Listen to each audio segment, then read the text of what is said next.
Hello, everybody, and welcome to another episode of Talking Fitchburg. Thank you for joining us today on this wonderful April morning. It's April 11th, 2017. It is a Tuesday. And, of course, this is Talking Fitchburg right here, live on the community channel, City of Fitchburg. Hello. How are all of you fine people doing out there today? Wonderful. A resounding wonderful. I love to hear it. Andrew, you are joining me today. Hello. Yes. Hello. How goes it? It goes well. It's a long day yesterday, a little rainy, but it was okay. It was a little rainy. Day. Let me tell you this. The rain, it knew my schedule yesterday, okay? Oh, did it? The whole time I was inside, no rain. As soon as I left my vehicle to walk to class, rain came. Oh. As soon as my class started, the rain ended. As soon as I left for class, the rain came back. So you always got wet instead of it knew your schedule when you never got wet. Exactly. It was after me. It was after you yesterday. Yes, we were unfortunate. not having a good day. I think it heard me talking trash about it, on the morning show. Oh, yeah, well. I can hear everything. It's all around us. Weather. Yeah. What is it? It is. Who knows? Ions. And things like that. Atmospheric pressure. Those darn atmospheric pressure ions. Speaking of weather. Yes. We'll be getting into that in the digest today. We're going to talk a little bit about severe weather, tornado and severe weather drills. We're going to be talking about some spotting classes coming up. But that's in the digest. But first thing we got to do is get through our headlines as we always do. Oh, hey, and let me let you know. We're going to have independent living on later in the show today, talking about physical therapy. And they brought an extra guest along with them this time, so very exciting. Should be good. And Jeremy will be here later today. Yeah, just Jeremy. So you all know he'll be here. He'll be here. Just not on the show. That's right. You'll see him tomorrow. He's just going to be like that for a little while. You know what I mean? He's going to be just, like that. That's like the Invisible Man. That's how he's going to be. Yeah. And then he'll be here later today. So that's the day. There you go. What do you say we just get right into it? Get into it. Let's talk about it. So last night there was an event that we've been kind of previewing called Citizen Science Monitoring. It is a sort of a presentation given on how people what they can do to improve parks in the area. And we were out there, so we have some video to show you of that right now. Well, hello. Welcome to our program, our Citizen Science in Fitchburg Parks program. We're going to be presenting today some ways you can use your phone to experience some of the wildlife and plants in our parks. All right, first we'll start with just an overview of Fitchburg Parks. Fitchburg Parks is 730 acres of parkland, open spaces, and recreation trails.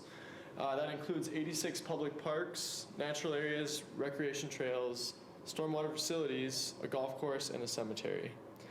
It also includes the Dane County E-Way system, parts of the UW-Madison Arboretum, some DNR lands, and also some federal lands. So, it's kind of small, but it's just an overview of, you can see how spread out the parks are throughout the city, and not just in the urban service area, there are also some out in the country as well. So what is citizen science? It's a way for active citizens in the community to collect data, and that they can collect a large amount of data that otherwise might not be collected because of time, geographic, or resource constraints. I know city staff, sometimes we can't get out everywhere all the time, so whatever help we can get, we'll take. It also gets residents involved exploring Fitchburg parks and natural areas. So why it's important, that was kind of covered there by Anna, but basically a way for us to better manage our parks and natural areas. We'll know what's out there, and we can then better manage because of that knowledge that we've gained. And also that data is not just used by us, it's used by state and national level organizations for research, as well as any conservation programs as well. And it's also a good reason just to get out and be in the parks. It's a fun thing to do. So just a very brief overview of the applications we're going to be talking about today before our speakers kind of go into more detail. eBird is the first one. It's a very expansive app. It's used for bird sightings. It's developed just to track the birds in your area. And there's a companion app with that called Merlin Bird ID. That one basically uses your camera and you take a picture and it identifies the bird for you and brings up all sorts of information about that species. It's really accurate, I've found too, using it myself. And then another app is iNaturalist. This one kind of goes outside the realm of just birds, and you can track nearly anything from like fungus to insects, birds, and any mammals, any kind of animal. And then lastly, the Wisconsin First Detector Network and the Great Lakes Early Detection Network application. It's similar to the previously mentioned applications, but it's more tailored towards invasive species detection. And then that's used in conjunction with EdMaps, which is a national database for invasive species reports. And our speaker will go into that in a little more detail here in a minute. My name is Nels Jorgensen. I am a PhD student at UW-Madison in the Nelson Institute for Environmental Studies. And I work with invasive species, but more on the predictive modeling aspect.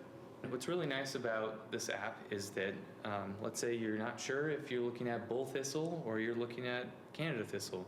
Well, you can actually click one of these eye buttons. So let's say I go to bull thistle, click on the eye, and it'll take me to a bunch of very high resolution pictures. And this is why the app is relatively large and we don't have all the invasive species that are present across the entire United States in one app. So there's a variety of pictures.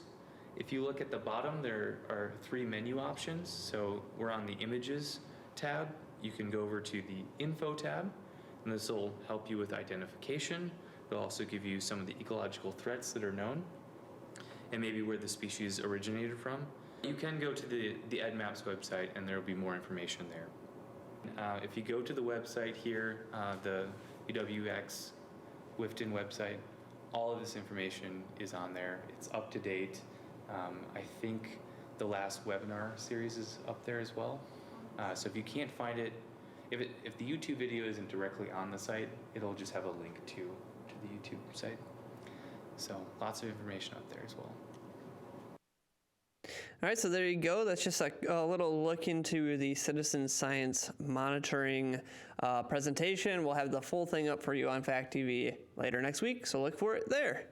So there you go. And if you want to do more stuff outdoors, well, we have another program coming up for you. It's called McGaw Forest Management Plan Presentation. So this is the first in a series of these that's going to be happening. So this presentation of the implementation of forest management at McGaw Park. It will be on April 12th at 7 p.m. at the library. And then moving forward, once we get into the spring and summer a little bit more, there will be follow-up meetings where they will actually be heading out to the woods to take a look. So if you want to follow this along, this would be a good meeting to attend. We will record this one as well and have it up on FACTv. If you want more information, you can contact the forestry folks here in the Public Works Department. So there you go. All right, spring electronics recycling is back. Let's talk about it. Here's a look. So at the April 22nd from 8 to 11 a.m., you will be able to go to Surplus IT and drop off or electronics that you would like to recycle. So the electronics recycling event, again, Surplus IT is at 901 Watson Avenue.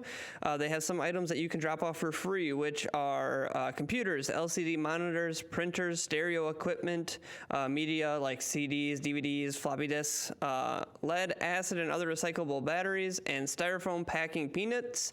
So you can drop all that off for free. And then if you want to drop off some of these other items like a VCR, cassette tapes, microwaves, TVs, refrigerators, dehumidifiers, and air conditioners, there is a charge associated with those. They will have a list available for you there when you come in to let you know how much it is. If you want to kind of check ahead of time, you can contact Lee Scheinfeld at 209-8000 or Holly Powell at 270-4263. And of course, you can always go to the websites there at the bottom of the screen if you would like to just seek out the information on your own. So there you go. Make sure you gather up all those pesky electronics that we all want to get rid of. But there's a cost, but now, hey, easy way for you to do it. So there you go. And if you're a biker, which I know many of you are since you are Fitchburg residents, it's kind of mandatory around here. You gotta love the bike. We have a program called Bike Maintenance 101. It says get ready for your spring bike rides with freewheel bikes, knowledgeable mechanics. It says bring your bikes. Registration required for this Fitchburg Public Library program on April 22nd from 10:30 a.m. to 12:30 p.m. But just know that on April 22nd there will be a free sort of bike maintenance shindig going on. So you should look for more information on that. Again, look on our Facebook page later this afternoon. All right. Preliminary CDAC recommendations open for public review and comment through April 13th. So preliminary recommendations developed by each county's Deer Advisory Council, which is CDAC, at their March meetings are now available for public review and comment. If you'd like to provide feedback, you can head over to the DNR's website and search CDAC and kind of review some of the proposals that they put forth. And they will also have kind of a schedule of the meetings that this will be going up to, so you can follow along closely there if you are into hunting. So there you go. More outdoor news. If you didn't know, spring, it's a doozy of a time for wildfires, specifically here in Wisconsin. They wanted to let you know that there's more than 98% of the wildfires in Wisconsin are caused by people. Some majority of these come from careless burning of debris, ground piles, or burn barrels. Something as simple as getting your burning permit or being aware of the daily fire danger can help prevent those wildfires. So head over to the DNR's website and they will help get you set up with people to get a permit for burning. Also, just keep in mind, just typical things of being a good steward of the land. Like they say, you should call 911 immediately if you do see smoke or a wildfire.